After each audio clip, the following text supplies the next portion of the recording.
Some people might say that this particular segment is all about, well, cooking the books, but it's something that I wanted to share with you because, quite frankly, I was stunned when I read this news. And I wanted to know, as ever, is it like this in your part of the world? Let me explain. Morning, lovely to see you. How are you? All right? Yes, well, we all love our food. You can see I love my food, can't you? And of course, it's traditional things that we love, isn't it? You know, it's the childhood recipes I often think that you go back to in times of doubt. And, you know, it's funny, isn't it, when you also think, particularly over here in the United Kingdom, some of the best health years were actually during the Second World War, when so many things were on ration because we didn't all live on bad things. We made things from scratch, all of that sort of stuff. And when you also think about it, it wasn't that accessible food. You know, bikes turning up at all hours of the morning, delivering the latest snack. I think I told you recently, I couldn't believe it when I saw a bike turn up with 2 coffees from McDonald's for a neighbour. And I thought, really? You can't be bothered to boil the kettle? But this is a society we've become.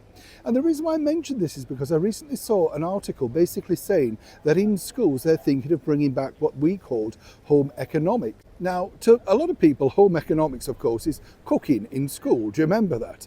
And ours was very, very basic, I have to tell you, because I felt incredibly sorry for the teacher. You see, at that point, they would decide the recipe that you would be cooking for that, particular week. And of course, a lot of people weren't well off, myself included. So if they suggested X amount of mince or, that sort of stuff, you really did kind of think, this could be pricey and all that sort of stuff.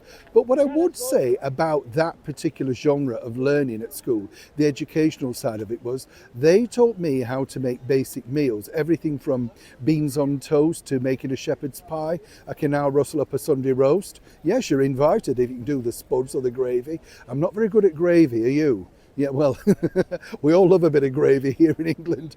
I'm sure it's like that around the world as well. I'd love to know gravy and chips. Ooh, lovely.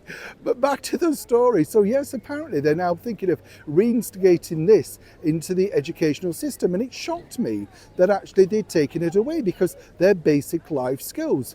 Apparently a recent poll suggested that anybody between the ages of 11 and 18 doesn't even know how to, get this, boil an egg. I mean, really? Now, what I find odd as well is, given the sort of incredible amount of information that's on digital platforms like YouTube, if you thought, how do I make scrambled eggs? How do I boil an egg? It's all there. Somebody's made a video about it, haven't they?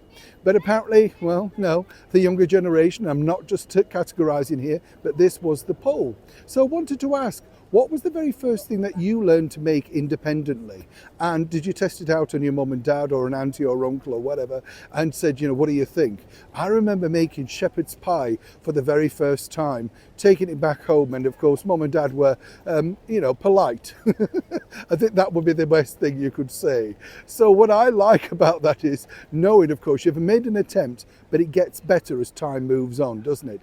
But what was your very first cooking attempt, say for grown-ups, or was it a party, or was it the very first time you'd in fact left home and thought, I better learn how to do something? Or maybe you're already a Fanny Craddock by the time you'd left home and could make a 3-course meal. Bet you're showing off now, aren't you? And did you have a hostess trolley? Yes, that's really posh. As ever, do let me know, and let me know the recipes that you still like to cook as well today, that are still favourites, that basically also are economical. Could we still afford to make them today? You don't see them, do you? Like Black Forest Gatto, simple meals, I don't think that's a meal, but it's a simple dessert, isn't it? Carnation and tinned fruit. What's wrong with that? Delicious. As ever, let me know, like and share and comment. Keep it sweet. Neil Sean in the very heart of London.